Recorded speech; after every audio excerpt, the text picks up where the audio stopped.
Okej, varmt välkomna. Welcome back to this last parallel session on macroeconomic effects of weak labor market power. My name is Irene Odeberg, Chief Economist at Arena Idea. Unfortunately, we have a last-minute cancellation from our presenter Anna Stansberry because she got sick, which can happen even to star professors. So we're actually going to start with our fantastic panel. So I'm going to welcome up Irene Wennemo, General Director of the National Mediation Authorities, Fredrik Söderqvist, economist at the Blue Collar Workers Confederation of Trade Unions, Tobias Brennemo, Chief Economist at Unionen, the trade union for white-collar workers in the private sector, and Roger Björnstad, Chief Economist at the Norwegian Confederation of Trade Unions. And we are going to end this session at 3:30, so we are going to have fruit a little bit earlier and then end the program of the day 15 minutes earlier as well, so you know. And as you also might imagine, it's not the best situation for me as a moderator to try and fill the shoes of Anna Stansberry. But just to sum up, to give you some introduction at least, Anna Stansberry has really pioneered the field of modern labor economics, examined the importance of labor market power for productivity and growth. And she has also examined the increasing gap between productivity and wages, basically why are workers not paid their due or paid the amount that they contribute to the overall productivity. This is of course varying over countries, but it's still something, the decrease in labor share is still a problem for even the Nordic countries and the so-called Swedish model. And we're going to discuss this a little bit further. And she has also looked at is this productivity pay linkage, is it broken? Can it be fixed? What are the causes? And she's looked at globalization, at technological changes, and to see if are these the explanatory effects to this decreasing labor share. And she's saying that basically no, it's mostly the fact that the labor market power has decreased, and she contributes this to lower degree of unionization, for example. And I can really recommend her dissertation and to follow her work on declining worker power and how that interlinks to growth and prosperity. But fortunately for me, I also have a person on the panel who's actually based a lot of his research on her work. So I'm not going to try and fill her shoes at all, or I'm going to let you do that, Fredrik, for just a couple of minutes at least, to just take your main takeaways from her research, and then we're going to dive into an overall discussion on the macroeconomic effects of weak labor market power. So thank you, Fredrik, for doing this last minute.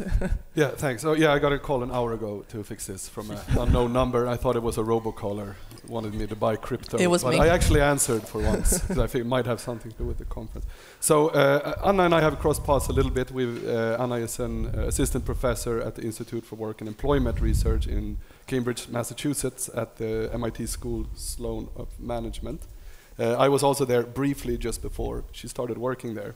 And in my dissertation, which I have here, the third chapter kind of benchmarks her job market paper that landed her the job there. So that particular paper is the one I actually know the best, because I spent a lot of time trying to replicate it on Swedish data. But what it essentially looks at is how labor mobility and employer concentration affects the wage levels in Sweden. And what I try to do in my paper is to also consider the effects of our collective bargaining regime that we have. It's, you know, working with microdata, there is so much heterogeneity in the data that you kind of don't know really where to stop writing for a dissertation. That's a problem, because you're never finished. But one thing that, an important finding that I think I should lift for this conference, is that when you try to measure the bargaining power imbalance that exists between workers and employers, there's so many factors you need to take into account. But you also need to take into account in a country like Sweden, which I think a lot of researchers who have talked about this in Sweden have missed, is that there's a lot of variation in bargaining power throughout the Swedish labor markets. And the big finding that Alan Manning started this conference with, and he highlighted David Card's Nobel lecture from 2022, is who sets your wage? So the important paradigm shift that I think we want to lift today is the fact that the employer sets your wage. It's not the invisible hand of the market. The employer has a lot to say in why your wage is set by them and not by some anonymous force. And that is in turn rooted in behavior and movement and all kinds of factors on the labor market. But it is a paradigm shift, and I think what we need to think about moving ahead is two things. First of all, why is this relevant for policy? I'll try to get into that a little bit. But second of all, there is a lot of room for research here, because one important thing that once we've learned this in economics, I should say, the other social sciences have been very well aware of the bargaining and power asymmetry that exists between master and servant. But it's that in economics, we actually know a lot less about how labor markets work now because of this. And there is a lot of research to be done to further our understanding of how labor markets work and how they should be rigged. So one thing, when we think about basic microeconomics, we tend to say that profits, they arise from employers having some kind of monopoly power on product markets. But what we also know is true now is that employers also get some of their profits from not paying competitive wages. So they also get a bit of a rebate on their input costs from having monopoly power. And the latter was, of course, assumed away, and one consequence of this, I'm thinking about the first panel from the first session, when the word insider-outsider was mentioned. That theory that was Assar Lindbeck and Dennis Snower's big contribution to economics, and that essentially said that if unions raise wages by monopolizing input, you will have lower employment and lower overall welfare, because the insiders, yes, they will get higher wages, but it will cost more unemployment. So that kind of theory is essentially disproven now by empirical research. That is a big thing, because I know that the insider-outsider theory has informed a lot of political decision-making in this country, including the last panelist. The conservative panelist, I should say. The conservative panelist also mentioned what their party thinks are good, taking Alan Manning's research into account, what should we do? And his focus was a lot on to get workers to change jobs more often. And that is, how do you think about that? How do you want to rig a labor market to make sure that this inherent power asymmetry that exists between employers and their workers, how do you rig a labor market to get rid of that? And it seems the Conservative Party's answer is to, have more job opportunities, have more training, more supply side kind of thinking. But when you're thinking about so if we get into the empirical exercise of measuring what is the power imbalance throughout the labor market, I find that Albert Hirschman's exit voice framework. Who here has heard about that? Have you seen the show Transatlantic on Netflix? It's about smuggling refugees. He's one of the smugglers, and he smuggled Hannah Arendt out of Germany, for example. He talks about two kinds of market mechanisms that shape behavior. And one is exit. That is what I think they're talking about. It's a silent feature in a it could be any kind of commercial relationship, but in the employment relationship it is too, is that if you want to have a change, perhaps raise your wage, you use the quiet mechanism and just quit and move on to other jobs. But the other one is voice. And voice is you actually tell your employer, this is a problem that my wage is not at the market rate. And thinking about how those two intertwine, and thinking about a lot of economies where the voice function is weak or has become even weaker, we know that you can't run a labor market on exit alone. And in those economies, it becomes where you have really, low unions or low minimum wages or things like that. It becomes even more important to have really high temperature on the labor market in order for people the surpluses to be distributed fairly. So that is one thing that maybe we should think more about, like how do we combine measures to improve people's outside options when they're looking at vacancies in the labor market, but also thinking about what do unions play in this particular setting, or minimum wages in other settings. But the big thing is there is variation in bargaining power across labor markets. And as I said before, this is something that all other social sciences have been made aware of. And now economics is on board too, at least the mainstream economics. So with that, maybe I gave a bit of a intro. You. No, but I guess Anna might what had said. I don't think so. Yes. An applaud, right? Thanks for taking some of the heat off me as well. If we linger a little bit on this supposed wage productivity gap that we can see at least on the international arena, I know you, Tobias, economist at Unionen, you're a bit skeptical of this. Maybe you all are in the Swedish context, but I want to just tell you all that let's try to benchmark towards ourselves and not like the United States, because then we're just going to be patting our backs. What do you think needs to be done in order to close this wage productivity gap, and do you agree that it exists? Now you're asking me a question, and you are. Yes, I'm putting you on the spot. and you're telling me not to answer the way. Did you know that I want to answer it? Okay. No, but if Anna would have had her presentation, I'm sure she would have shown us a graph which shows that in history in the US, productivity and real wages were developing in the same way, and then it comes to a certain point in time where a gap. The 70s. Yes. So, but if you do it the same thing in Sweden, we don't have as clear gap as that. So that is my why you know that I don't like the interpretation to Swedish context in that matter. But all her research showed us that one of the reasons that gap has widened is just the lack of working power. And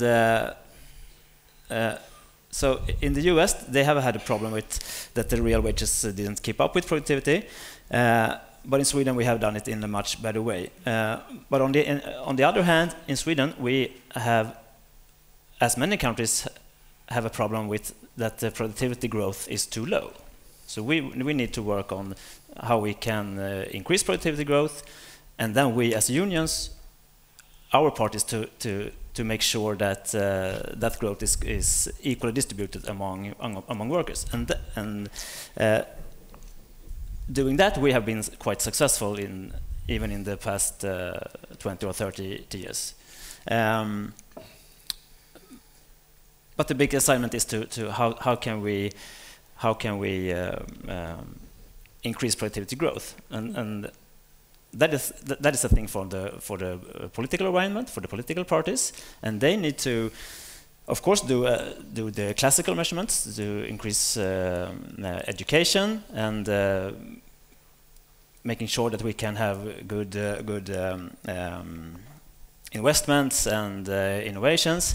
But they also have to take into account what we are discussing here today, that even good working conditions, power for the workers are also something that could increase productivity. In that way, we can have a better productivity growth, and then we, as parties on the labor market, can discuss how we should distribute those winnings we get from that. Irene, what are your takes on the wage productivity gap? Do we have such a problem in the Nordics, or is it a problem for others? To a rather high extent, I have the same opinion on this question as Tobias, actually. And we can see that we have had a good real wage development, real income development during the last 25 years. So we really have a system that seems to give the workers a rather good real wage increase. And then, of course, you always can discuss, should it be a little higher or a little lower? But I mean, we have this model in Sweden where the social partners take the responsibility for the overall wage level. And, of course, it can always be discussed. But I don't want to discuss this as a representative from the state, because I think the social partner is doing this very well. But, I mean, if you are looking at is the trade unions in Sweden, are the trade unions in Sweden strong enough to do their job? Then we can see that the degree of collective agreement is on an extremely stable level. It's around 88% of all employees have collective agreements. And actually, I mean, the LO trade unions has decreased in size and in the number of the degree of members, but the white-collar workers has really been on a very stable level, or actually increased, but the labor force also has decreased. But we can see when it comes to the collective agreement, it's somewhat of a paradox, because the blue-collar workers are a little better to force through collective agreements on their workplace. So they are strong enough, even if they are a little bit weaker than before, they are strong enough to do their most important task, and that is to force through collective agreements. So it's when it comes to blue-collar workers, it's just in the smallest companies that they have some problem. And I mean, it has been a lot of discussion about Tesla during the last 2 years, I would say, nearly 2 years. But this is really a unique situation. It's extremely unusual with big companies that have blue-collar workers employed that don't have collective agreements. So of course, I mean, there are, I don't say that we don't have any problems in our model, but I think that the trade unions have the power to force through collective agreements. And if the companies have collective agreements, they are in this model of wage negotiation that seem to be work out rather well, I would say. Okay, so correct me if I'm wrong. So we've had basically 3 decades of policies going in a worker hostile or wage earner hostile direction, with decreases in social insurance benefits. We've had the tax reductions on membership in trade unions removed. We've had the OECD who just explained their internal developments, and we have seen a decline in unionization in Sweden and as well as in other countries. But still, there's no wage productivity gap. How come? How come we're so unaffected by these big trends and policy changes? Perhaps but perhaps the trade unions are strong enough to do the job that we need. I mean, they are. I mean, especially LO has reduced the number of members, but the white-collar worker has been extremely. I lost the word. Successful. Thank you very much. Successful. I mean, and that's really unusual. I mean, teachers, for example, they are members in trade union in most countries, but some ordinary white-collar worker in private companies that doesn't have any profession, that they are members in trade union are extremely unusual in most countries. So we have been. I mean, and this is really the big change in Sweden, that the Unionen has become a so important player among the trade unions. And then, of course, we can see that LO trade unions are a little better enforced through collective agreements than the white-collar workers. And I think it's some different reason, because they are in different branches where they don't think that they need, the employee don't think that they need collective agreements to the same extent. You can see they are, especially in some branches with high wages, there you can see that is not so common with collective agreements. And then, to some extent, white-collar trade unions aren't so trigger-happy when it comes to industrial disputes. They really want to organize clubs first, and they want to have a rather good organization before they try to force through. So there are little behavior changes. And I think, but then of course, I would say that the collective agreements in Sweden also are, I think most employers also think they can use it. It's not complicated. It's rather easy to use most of these collective agreements. And I have had a lot of discussion, especially with Tesla has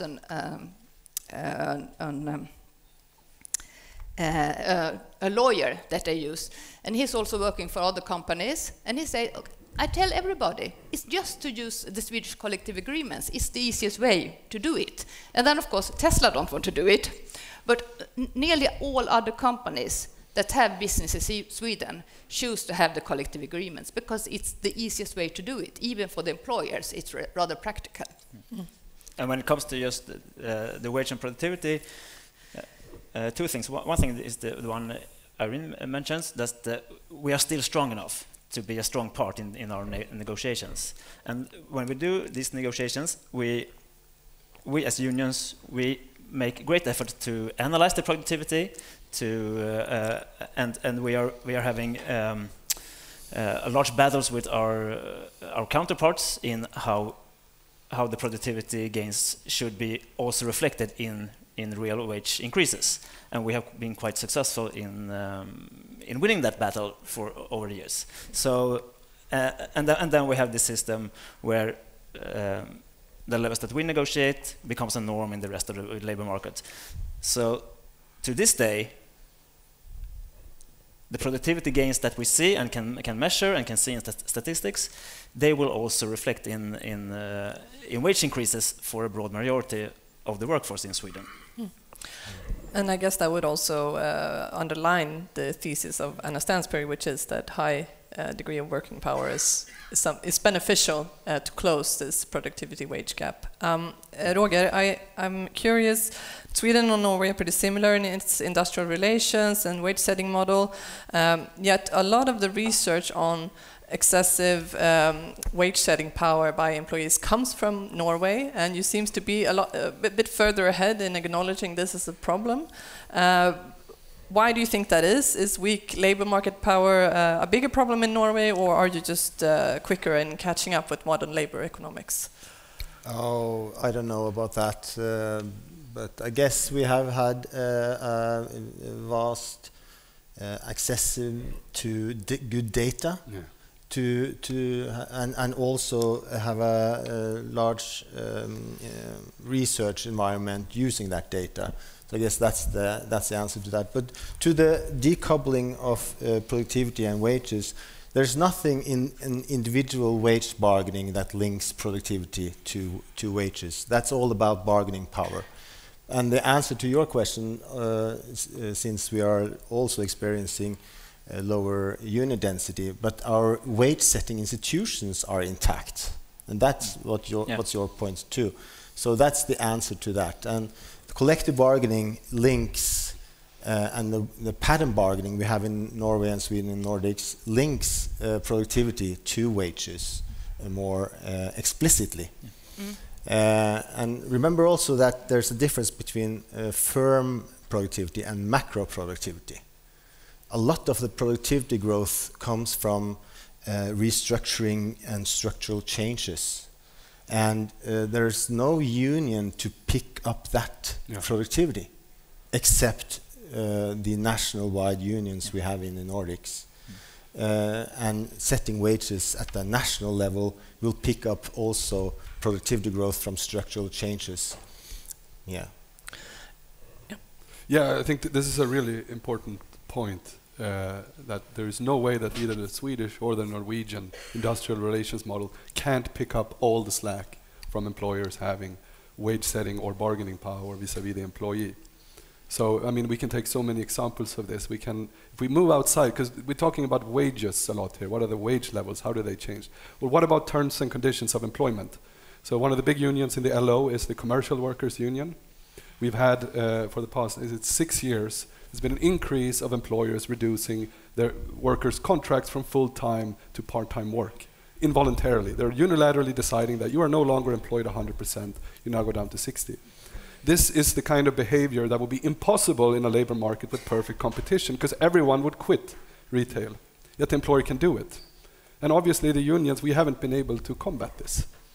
So there are many examples of employers violating the personal preferences to the detriment of the worker in more fields than just wage setting.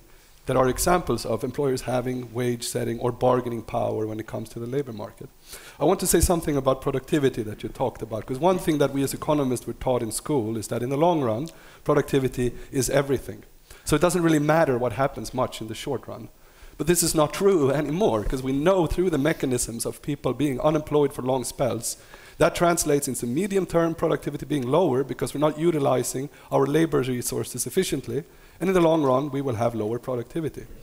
So, lowering, for example, unemployment insurance to get people to take jobs quicker will lead people to pick jobs that are less productive, and they themselves as individuals become less productive than the hypothetical scenario where they would be able to move on to an even better job that is more highly productive. So this low productivity strategy that we've done in this country is one of the problems why I think bargaining asymmetries are actually widening between employers and employees. So it is the market side. I think actually the voice side, we're doing a pretty good job, but it's not possible in an economy for unions to pick up everything and stop everything bad that the employer is doing. We also need the labor market to be hot enough to actually produce some leverage forward. And that actually increases the incentive for the employer to get stuff down in the contracts to So cool basically it down. what you're saying, there needs to be other countervailing forces than just We need the countervailing union. market forces. We need to start to look at how do we get full employment again, which we haven't had for, how old am I? 1989, 35 years. I just remembered something about research, a point also that if you want good research or research connected to the real world, you need someone to ask the questions as well.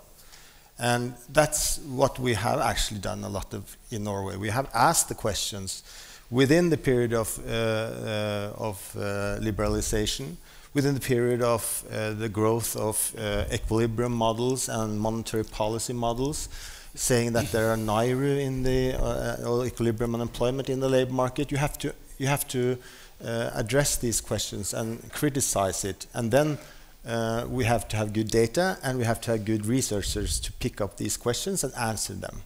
So that's our job to do in the labor movement as well, and to challenge the persuading ideas. If the wage setting power by employers decreased, for example, thanks to stronger institutions or reforms that empower wage earners and their possibilities on the labor market, do you think productivity would go up and therefore the total sum available for pay increases? What do you say, Irene?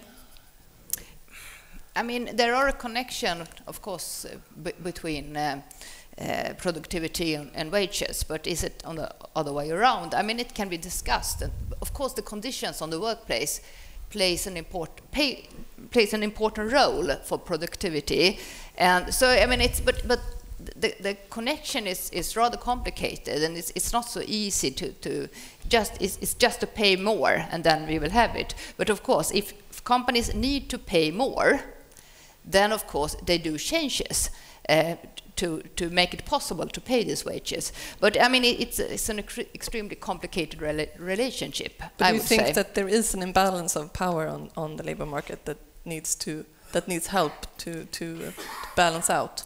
I mean, for me, I really have a very practical way of seeing it, because most of the negotiation between the social partners never come to us, but of course a lot of them, or some of them, come to us. Then of course it's, I mean, the power for the trade union and for the employer, I mean, it's a mix of very different factors. It's not just the number of members plays an important role, but then of course it's much easier to use your power if you're working in the industry or in the transportation sector, where the results of a strike is extremely damaging for the employer. And of course, the trade unions know which type of power they have. And of course, but we also see that it's really, you can use the cooperation inside the industry agreement, or the trade unions in the industry and the cooperation inside LO for really for increasing the power of a rather weak trade union, if you want. So I mean, it's not so easy to pick out what gives a trade union power. And then of course the employer need to know that you really want to use your power. But do you agree that if we would empower trade unions more or empower wage earners more, that would increase productivity? No, I don't know. You don't know? No, but shouldn't you know? Shouldn't the national no, mediation officers know not. this? No. I don't think so. No, but I mean it's a complicated relationship, and it's not possible to point out exactly the effect of. I mean, if it was easy, that everybody would point in some direction. But of course, if you're looking on the employer side and the trade union side, they have a totally different analysis of this. Yeah, but this is research coming that's stating that this the weakening of labor market power has led to a lag in productivity. So it's not the trade union saying it; it's leading researchers and professors in modern labor economics. But the studies in Sweden, I mean, there are not a lot of studies in Sweden on the Swedish case about that, and I would say that there are relationship. I would say, but it's not so easy to point out exactly in which direction it would go in Sweden. I'll bounce it back to you, Roger, since you have a lot of studies from Norway on this specific topic. It's not only this mechanism that we learned about today. The experience from Norway is extensive, that union power, wage rigidity, national wage setting, and high wage floor all contribute to increasing productivity. What is the main mechanism in my view? The main mechanism for the high wage floor on productivity is that low-skilled workers are substitutes to capital, and high-skilled workers are complementary factors to capital. So having a high wage floor, you will actually stimulate investment in all sorts of capital. And it's not only on physical capital where technology is embedded. So high wage floor will increase investments in technology, yes, but it's not only in physical capital. It's also on organizational capital, or the Nordic organization model. Businesses invest in organization models with a flat structure because we have a high wage floor, and this enhances productivity. It's also enhance investments in social capital. Social capital is a substitute for low-skilled workers and a complementary factor for high-skilled workers. And what is social capital? Social capital is the ability to cooperate, collaborate, solve problems, solve crises. And which countries in the world are the best of solving crises? It's the Nordics. So social capital, technology embedded in physical capital, organizational capital are all byproducts of a high wage floor. And now I haven't even been talking about creative destruction, and I haven't been talking about the effect of wage rigidity, because businesses cannot compete with each other by reducing wages. They have to compete with each other by investing in technology and higher productivity levels. So having wage rigidity, taking wages out of the market and set wages by a collective bargaining by national unions will make the competition between companies move from being competitive on wages to being competitive on productivity. Tobias and Fredrik as well, do you agree that if we would strengthen labor market power, we would see a jump in productivity? You were mentioning, Tobias, that we have had a sluggish growth, and is this a part of the story? Yeah, and now we're talking much about wages, and I think it would work that way to some extent. If we raises wages, the company must compensate for that by either hiking the prices or being more effective. And in a well-functioning competitive market, you cannot hike prices too much. Then you would need to be more effective, and the productivity will go up that way. But that effect could exist in the short run. I don't think we can be just get really high wage increases and think that that would just be absorbed by high productivity. It's just to some extent we can reach that. But what we don't talk about, and I think that that was a part of your question from the beginning, is that there's also other things than wages. You mentioned it, Fredrik. Strengthening working power could also lead to better working conditions and stuff like that, and that I think to a higher extent could be positive for productivity. Maybe higher to measure than wages. It's a little bit higher. It's hard to measure, but you could evaluate. But in the end, you will better. be able to measure it in higher productivity. Yes. Fredrik, would you like to add something? Yeah, I mean, it's really interesting how theory is developing in this area and how also empirical research is going along with that. Daron Acemoglu and Pasquale Restrepo have a paper that came out in 2019 that discusses the notion of so-so automation. And it takes a detour from classical economic assumption that if labor is expensive, employers will buy more capital, or if labor is cheaper, they will buy more labor compared to capital. Their departure point is essentially that in either case, employers will use technology if it is to their profit maximizing thing. The difference is that if labor is expensive or if labor is precious to the employer, they will make a different kind of investment in technology compared to the case where labor is dirt cheap. They will still make a technological investment, but it will be much different. And the notion of this theory is essentially to say, in a situation where labor is dear to the employer, they will go to a much greater effort to make sure that technology augments the worker. And it's those kinds of situations that we as Swedish trade unions like technology, where technology makes the job safer, more qualified, and more productive, a growing cake, and an economy that's not based on some zero-sum thinking that I can just cut this and I will get more I will reduce wage costs and I will get greater profits and keep on doing that eternally. Because it's not a socially stable situation, probably. So I think this conference should keep going. But as it's been mentioned earlier, why don't we do more research on this in Sweden? One reason is we don't have data. One data point that you have in Norway that we don't in Sweden is we can't identify firm numbers and collective agreements. Which collective agreement does the firm have, or even if they do? You might be able to work it out. I worked out a back road to make it in one of my papers. But it's extremely important data source if we want to start evaluating how our labor market actually functions, what the voice function actually does to the wage bargain, or any kind of variable that you're interested in studying. Irene, why is it that we're so? Why is it so hard to do research on this in Sweden? Is it the unions and the employers just holding on to the numbers? And what is your role? To some extent, I mean, and of course, I mean, the collective agreements is it's really a product of the social partners, and the state has some distance to it, and we cannot link together this.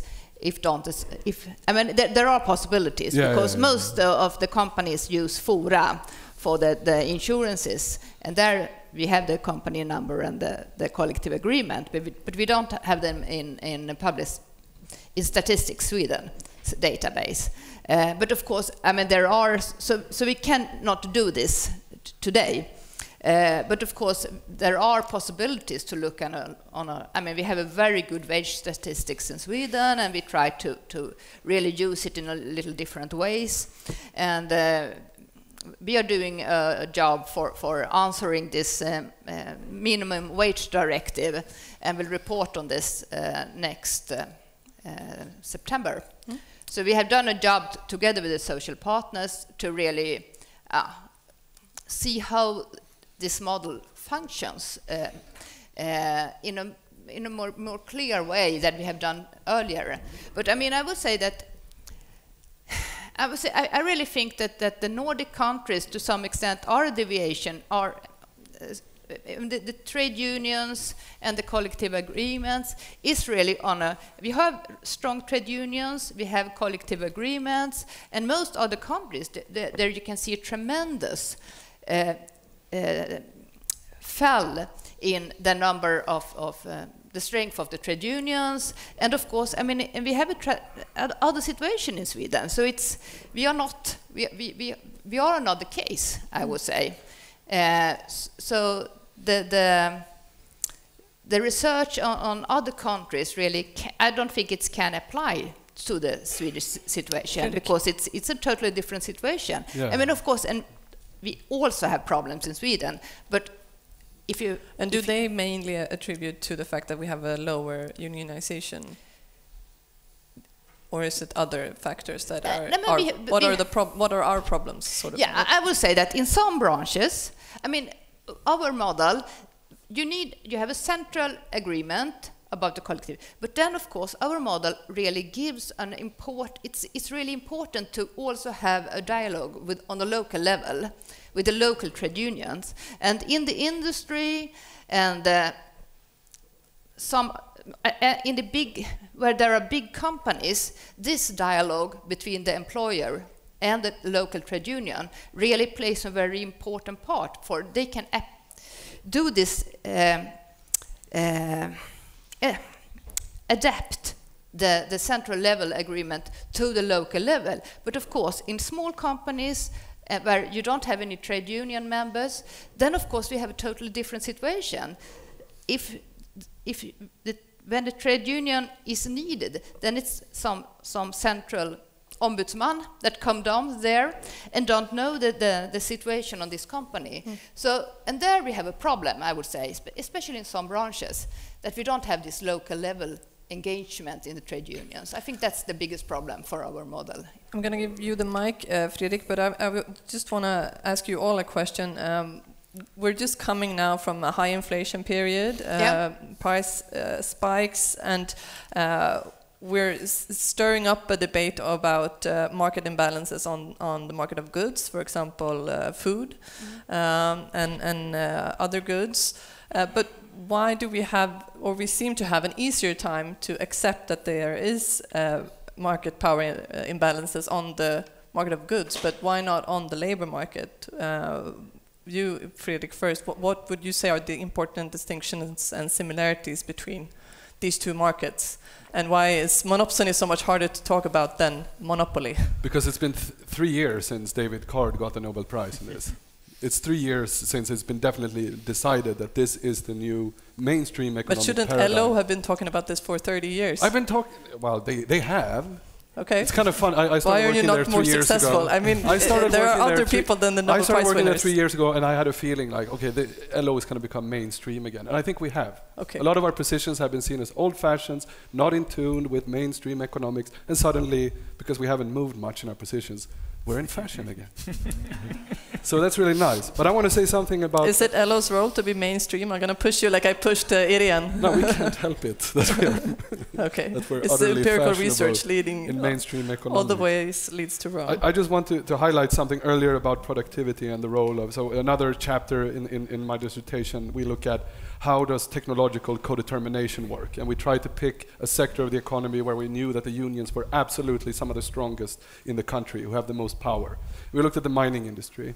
And one thing that we find is that in these places where unions have most sway over the employer, meaning that they could do the most damage to the employer if that relationship starts to become, you know, bad moods, what do you say, dålig stämning. But what we find in that workplace is, first, in the mining industry, they have world record setting in productivity. So some of their mines produce most ore per worked hour. But also we have a lot of union and worker engagement in how the technology is being implemented in the workplace and how it is being developed even. And I think this is an example. It's a one case study, but it's still super interesting on how you can see that having voice can actually be transmitted into higher productivity than you would in a workplace where management tells you everything what to do on point. So I think this giving agencies to workers is a great idea because it unleashes much more creative potential in our economy, and that will inevitably, I think, lead to higher productivity gains in the future. Tobias and Roger, why do you think that we have an easier time accepting market power imbalances on the market of goods rather than the labor market? Well, I think monopsony power is just a new word for what unions knew all along. That's why we formed unions. Is it helpful? Because I feel like it's sometimes not so helpful as a word. when you try to talk about this? I think to a it's broader very audience? helpful that researchers and academia is starting to look at this, and if we have to live with that word to achieve that, it's well worth it. But set aside, I think one of the problems, to your actual question, is that monopsony power and monopoly power goes hand in hand. Often it's the same companies that have monopoly power in the product markets that have monopoly power in the labor market. And I have been working against monopoly power or competitiveness policies for many years at the LO national level. But what I find problematic is that our unions in the firms that have workers, members in businesses with monopoly power, they want to protect that monopoly power. So I have some difficulties persuading our members or our unions within some of the monopoly power branches to fight this monopoly power. Because of course they take part of that rent, they think, but they're not. No. The OECD experts highlighted that firm density correlated with collective bargaining agreements. Why do you think that is? Are unions even encouraging? I know exactly, because if I have had some interviews and I attacked some of the most monopoly power firms in Norway, and what the leaders of those companies do, they knock on my door and say, can we have a meeting with you? We want to explain you how good we are, how much care for the society, care for the workers, and they bring their local representatives with them on that side of the table. So they use unions as to defend their monopoly power, basically. And it's a big problem because, of course, workers lose on monopoly power because workers are also consumers. We don't live off wages, we live off real wages. But if we take the market of goods, there seems to be also a lot of research saying that in countries like Norway or Sweden and Finland, this will by definition exist because we're sparsely populated countries. It's just not possible for several companies in all areas of the country to be profitable at the same time. So it's not really realistic to call for only increased competitiveness. Do you think that is true also for the labor market? And so is it a causality or is it just a correlation that we have more collective bargaining agreements and high firm density? There might be the case that in some markets we have natural monopolies, that the market is falling unit costs and the market is completely incorporated into one company. But in that case, we have to ask ourselves what kind of politics, how do we regulate this market? Who will have this profit, the monopoly profit? In old days, we had the state-owned companies that had this natural monopoly situation. But now we have private companies. And to add to the problem, that what they do also is that they shift profits, not only away from highly unionized daughter companies, they shift profits up to their mother companies. They can now split capital and labor, so they put their capital in the mother companies and the labor in their daughter companies. And they can also shift profits because capital is now digital, so they can also shift profits to low-cost countries, tax havens. So this is actually a very huge society problem that these big monopoly power companies can shift given these imbalances, value added from workers, where we can strike to have a part of the value added, and they can shift the profits away from the workers' strike threat. But do you think, given these imbalances and given the fact that we have a high firm density, etc., does that lead to more regulations, maybe we can minimum wage, having collective bargaining agreements valid over branches that aren't covered by union members? should we regulate the labor market more, Well, the best given these conclusions? we should strengthen unions. We should strengthen the competitive laws, and we should also. I think a lot of this monopoly power comes from digital economy and platform economy. So we have to address how to regulate markets where big data, AI, and digital technology is the key driving force for natural monopolies. And we have to go into that data. Why are we supplying free maps financed by the state? In Norway, the state finance maps in a state agency, and everybody can use this freely. But Google and Apple take these maps and embed them in a very nice platform, and they can get the public profit into a private profit from this. So we have to think again of how we regulate use of data and individual data, but also public data. Tobias first, and then Fredrik. Tobias, do you think we need any regulations on the labor market that are introduced now, like a minimum wage, or are there any other structural conditions that you would like to highlight to improve labor market power? No.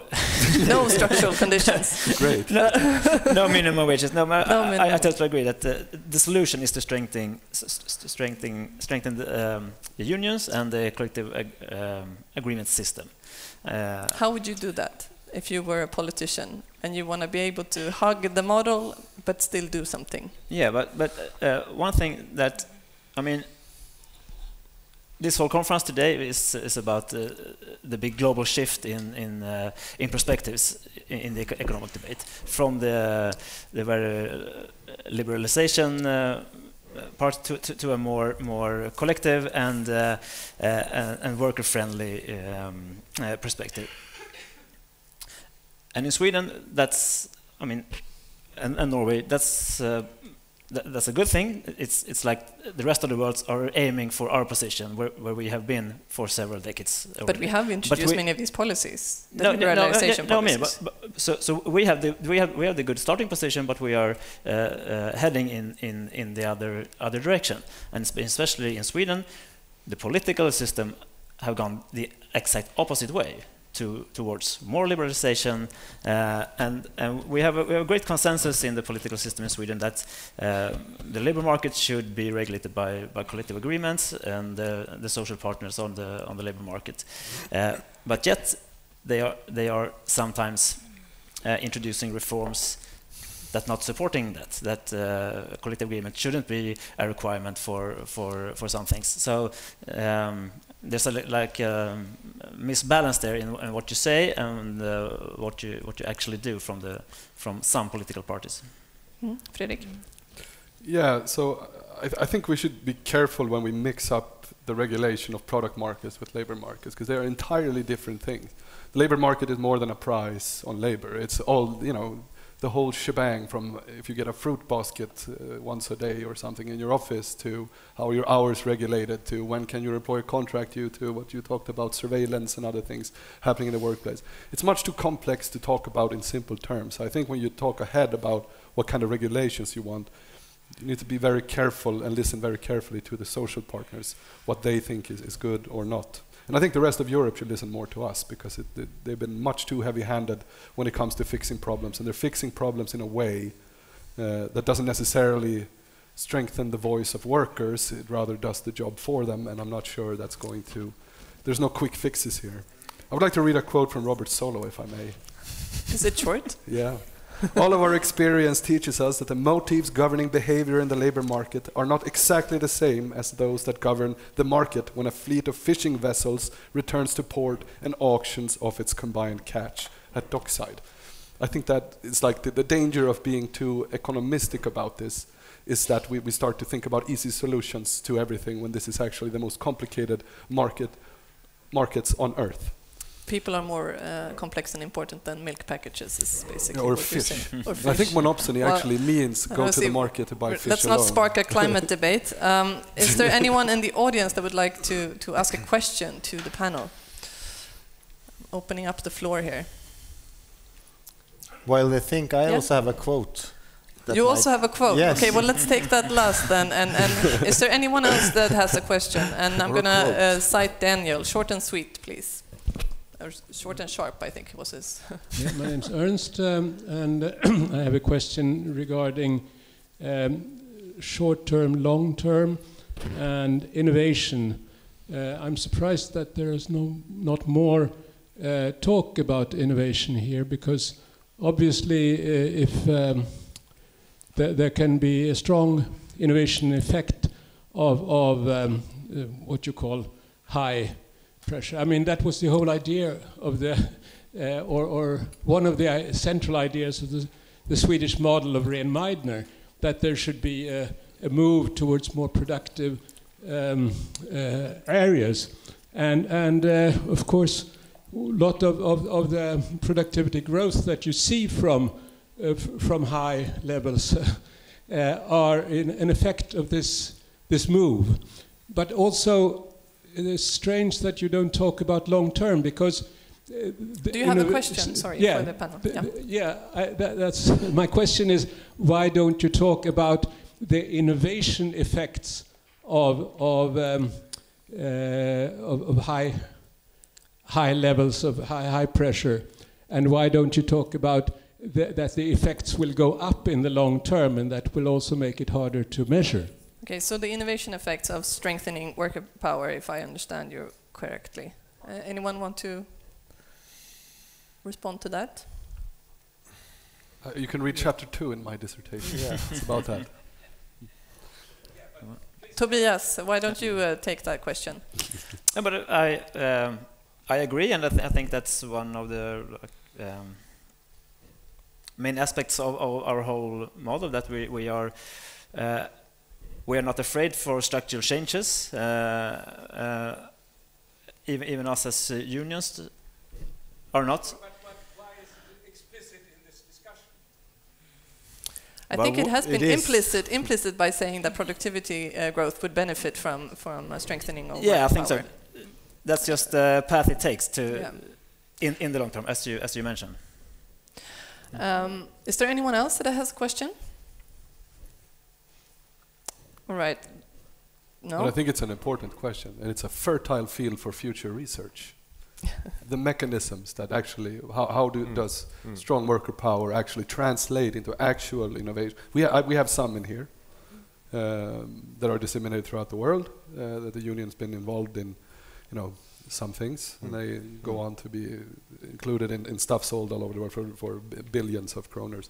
But exactly that is something that research is looking at right now. I'm a little bit curious. Roger, you can answer. Yeah, I was going to say the same thing, that we are, if there's one research field that we are pushing forward, it's all macro data shows that the Nordics are doing well, and we think we know that it's connected to our the Nordic model with the strong unions and collective bargaining, but we have not understood so well the link between that and the results, and that is also what we want to be researched more upon. Of course, we do know these things that we said, that we have created restriction. We're not afraid of shutting down businesses and move. We have a security system that protects workers, but we don't protect jobs that much. And we have substitution between low-skilled workers and capital, as I talked about. And also on the workplace, flat organization models, the collaboration between workers and employers. And we are also in the world lead of incremental innovation. That's the innovation that happens on the workplace, the small steps. So why is that? Is there a link between collective bargaining, between strong unions, high wages, and these kinds of innovations. Yeah, the bargaining is not just a clash of interests, it's also a dialogue about how you actually improve production, etc. Before I let you go, one favorite reform to strengthen labor market power. And Irene, as you look at me like you don't want to go first, I'm going to let you go first. You're such a terrorist. No, I think, I mean, most of the important factors really lies, thank you, in the hand of the social partners. I think they can do a lot of things themselves. And I think important social partners really want to do things to make it better and to cooperate between different trade unions. And I mean, our model is really, it's really, I mean, it's a very complicated model, but it's also a very well-functioning model. And I would say that they have the possibility to really evolve it. And I think they will do. I mean, it's really interesting. I mean, also the employers think that this is a good model, and most of them don't, nearly everybody don't want to leave it. I think it's functioning well, but it can be evolved both to gain the employers and the employees. The employers are also upholding the model. Yeah, and of course the politicians should let the social partners do this job. And sometimes they do that, but sometimes they really intervene in a bad way, and that's not good either for the model, but not for the social partners either. So hands off is your reform. Yeah. Fredrik? So much to choose from, but I will have to pick new role of fiscal policy in stabilizing our economy. We haven't had a proper högkonjunktur, I don't even know what that is in English, for since 1989, and this means that workers have been at a disadvantage. We've never recuperated from the 1990s crisis here. I think that is a big thing that we need to think about, the fact that monetary policy cannot do this alone because it's ineffective. It's much more effective at contracting the economy than stimulating it. So we need to think more about what fiscal policy can do to heat up the labor markets. And if we heat up the labor markets, we will use labor more efficiently and we will get more productivity gains in the long run. All right, so expansionary fiscal policy. Tobias, short and sharp. Please. Okay, I'm not going to give you a reform, but more of a like a come on. Like a cultural change. Okay. In our views on our collective agreements and how important they are. And I know that there are some legally barriers to demand collective agreements when our public spending is being spent. But I think morally it should be seen as bad as like undeclared work or something. That when we buy things from our public spendings, we should demand collective agreements. That is a reform, a demand collective bargaining agreements in public procurements. Okay, Roger. Yeah, so much to choose from also, but of course the economic policy is very important, and also the monetary policy has to be reformed because they have the whole functioning of the economy totally wrong. But if you want more specific reforms connected to increasing union density, I actually was in a commission called Low Wage Commission, and we argue that strong unions, collective bargaining has positive external effects that everyone benefits from. Fighting poverty is a common good. Everybody wants it. And the most effective to fight poverty is unions. So that argument, I was able to get the whole commission arguing in these lines and concluding that means that the public should finance activity to increase union membership, and especially in the service sectors. So we should have government-financed offices close to the service where workers in the service sectors work, on sites or shopping centers or whatnot, and have an information campaign aimed at those workers. All right. All right, it was almost a blessing in the sky that Stansberry cancelled because we had so much to talk about. I'm so glad that you all came, and we're gathering here back at 3:45, so we're finishing 15 minutes earlier. So grab a fruit outside, and the last session will be in Swedish, just so you know. Thank you so much for this discussion. Thank you very much. Thanks.